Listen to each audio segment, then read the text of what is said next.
Welcome to MarcusG.TV. I'm Chef Marcus Guiliano, and I'm a chef on a mission. Today's mission is GMOs. GMO labeling, matter of fact. So, I can remember back as early as 1999, I would go to farmers markets in Colorado, specifically to the farmers market in Denver, Cherry Creek Farmers Market, which was a green market, and I would go out there and ask for petitions to be signed so the state of Colorado would label GMOs, would require GMO labeling. Now this is 1999.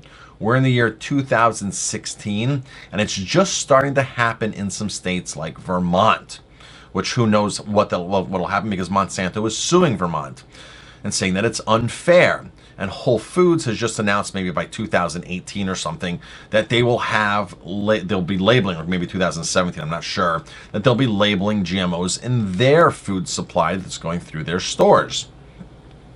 But this is 17 years after I was standing in farmers markets trying to get people to sign this petition.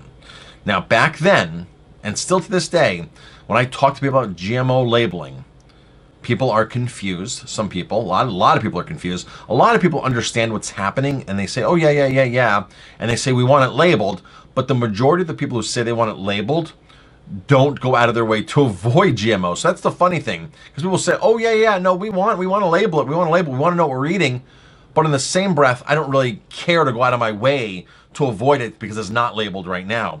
And I remember in 99 standing in those farmers markets, people would look at me and they were like, what do I care if it's labeled or not? I don't care at all. But they're at a farmers market buying organic food and supporting small independent farmers. And you know, back then there was a lot of confusion. The internet wasn't what it was today. People weren't online researching it. It was totally different. But now we can get bombarded from every direction of why we should be getting GMOs labeled.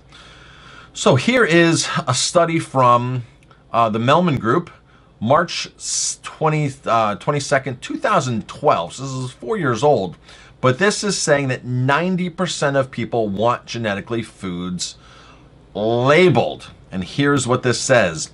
Outside of motherhood and apple pie, few topics in America, American public opinion can muster over 90% support on a given side. But our recently completed poll shows that support for mandatory labeling of genetically modified foods is one of those very few things that's held unanimously. More than 9 in 10 voters, 91% favor, the FDA requiring that foods that have been genetically engineered or containing genetically engineered ingredients be labeled to indicate that. A mere 5% opposed such a requirement, and another 5% really didn't know. Views on this question are remarkably intense, with an 80% one super majority not only favoring mandatory labeling, but strongly favoring the proposal. These views are widespread across demographic lines, with nearly all Democrats, Independents, and Republicans in favor of labeling. That means Republicans, Independents, and Democrats all were the same on this. There were 90% or so saying they need to be labeled. Concern about genetically engineered food runs deep. A plurality of voters favor banning the sale of genetically engineered foods in the U.S. altogether. So 41% are saying don't even sell it in the U.S. Forget about labeling it. Let's not even have it. Okay? None of these views are surprising when voters' underlying attitudes towards GMOs are taken into account. Contrary to the official position of the FDA, nearly 2/3 take that position. There is an important difference between genetically modified foods and the foods that have not been genetically modified foods. 24%, so 64% say there's a big difference here. Only about 1 in 4 voters are convinced that genetically engineered modified foods are safe. So only 1 in 4 people are saying they're safe. Now, You listen to Monsanto's ads, you listen to all these public service announcements. I hear them all the time on Pandora, on our local radio station, wherever it is, how safe GMOs are and how they're saving the world and how they're going to end hunger and end drought and end spraying pesticides. And I got to tell you, there's people all over the website that come on board and say that there's these great scientists are saying, oh, no, GMOs are totally safe, totally safe, totally safe, totally safe. And then when you look at them, they're actually getting money from Monsanto or from somebody in the industry. And some claim, oh, well, they're not getting much. They're only getting, $5,000 here or $10,000 there. I saw someone on Facebook post this last year. Oh, this person has great science. And I know he's getting money from Monsanto, but he's not getting enough money to compensate his scientific work and his opinions and this and that. The guy was still getting like 24 grand, okay, from Monsanto in the course of a year. And this person was arguing that, well, Monsanto's not paying him that much, so his work is totally legitimate. You're going to find people that come out of the woodwork, these scientists. And I got to tell you, the people who are putting them out there are Monsanto themselves and DuPont. The people that are making the product are highlighting these guys. They're the ones who are saying, oh, this scientist here knows what he's talking about. I got to tell you something. You can easily find scientific evidence to support GMOs. It's not hard to do, especially if you're being paid to do it. But I got to tell you, if you're being paid to do it, that's not fair.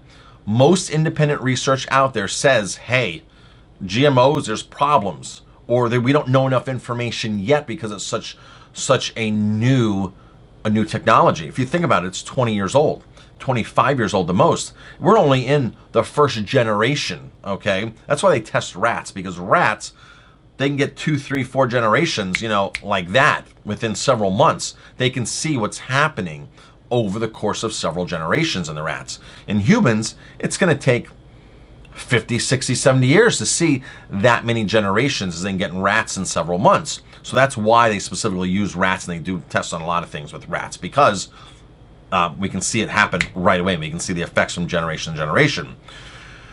So the problem here is that Monsanto and these big companies, huge companies like Kraft and General Mills, all these big companies spend a ton of money. Every time that there's a vote, when there's these propositions in these states, they spend a ton of money telling consumers that their price of food is going to go up and that there's no difference, and you don't want to scare people, you don't want to alarm people, and that genetically modified foods are good and they're saving the world and they're this and that and less pesticides, and if we label it, it's only going to deter people from buying, it's not going to support the industry, and it's not going to make advancements.